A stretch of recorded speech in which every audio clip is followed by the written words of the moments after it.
UKG class மஞ்சுளான்னு ஒரு பொண்ணு என் கிளாஸ்ல. அவகிட்ட கேட்டேன், மஞ்சுளா உனக்கு எப்படா பிறந்த நாள்?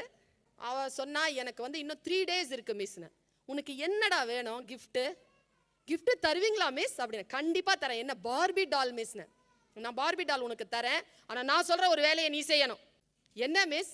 ஸ்டாஃப் ரூம்ல என் பக்கத்துல ஒரு டீச்சர் உட்காந்துருப்பாங்க, அவங்களுக்கு நீ சாக்லேட் கொடுத்துடணும். சாக்லேட் கொடுத்துட்டேன்னா உனக்கு கிஃப்ட். Okay miss அப்படின்னுச்சு. 3 நாளுக்கு அப்புறமா மஞ்சுளா வந்ததுங்க, மஞ்சள் ட்ரெஸ்ல தேவதை மாதிரி வந்து நின்னா. நேரா சாக்லேட் கொடுத்தா. ஸ்டாஃப் ரூமுக்கு வந்து கொடுன்னு. கிஃப்ட் மிஸ் வச்சிருக்கேன்னு. நேரா வேகமா நான் மேலே போயிட்டேன். குழந்தை வராங்க, பார்த்தா நான் கீழே பார்த்துட்டே இருந்தேன். மறுபடியும் என்னையே பார்த்து நிற்கிறா. நான் பக்கத்தில் டீச்சரை இப்படி கையை காட்டி விட்டேன். நேராக அவகிட்ட போய், மிஸ் ஹாப்பி பர்த்டே மிஸ்னா பாருங்க. அந்த அம்மா கோவம் வந்துருச்சுங்க. போ அப்படின்னுச்சு. அது என்ன பார்த்துதா? நான் நேராக பார்பி டாலை எடுத்து பார்த்தேன். அவள் மிரட்சியில அந்த பார்பி டால் அவளுக்கு வேணும், இந்த அம்மா சாக்லேட் வாங்க மாட்டேங்குது. மிஸ் ஹாப்பி பர்த்டே மிஸ்னு போ சொன்னல. மறுபடியும் என்ன பார்க்குறா? நான் பார்பி டாலை பார்த்துட்டு இருக்கேன். அவ கொஞ்சம் குழந்தைகளை பகச்சிக்க கூடாதுங்க.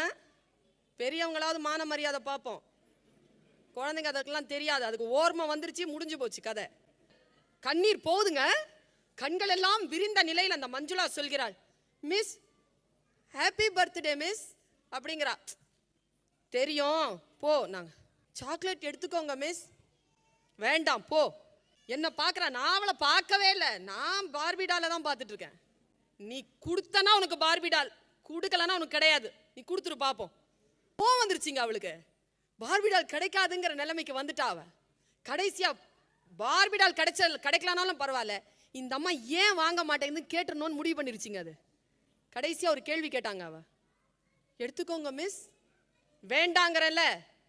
குழந்தை திருப்பி கேட்டுச்சிங்க. யூகேஜி என்னங்க வயசு இருக்கும்? 4 வயசுங்க. 4 5 வயசு. ஏன் அப்படின்னுச்சிங்க. ஏன்ற கேள்வி அந்த டீச்சரை ரொம்ப உலுக்கிடுச்சு பாருங்க. எழுந்திரிச்சிட்டாங்க அந்த அம்மா. ஏன்னா எனக்கு சுகர். அந்த அம்மா சொன்ன பதில் அதுக்கு திருப்பி அடிச்சா பாருங்க மஞ்சுளா, இதுவும் சுகர் தான் மிஸ், எடுத்துக்கோங்க மிஸ்னா. அதாங்க எனக்கு இந்த குரல் புரிஞ்சுதுங்க. நோய் இருக்கின்றவர்களுக்கு சில உணவுப் பொருள்களே நஞ்சு.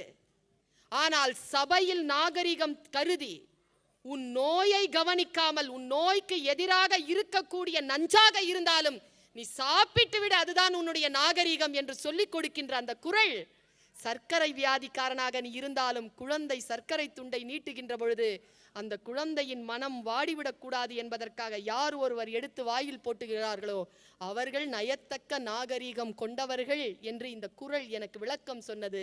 பெயக்கண்டும் நஞ்சு உண்டு அமைவர் நயத்தக்க நாகரிகம் வேண்டுபவர்.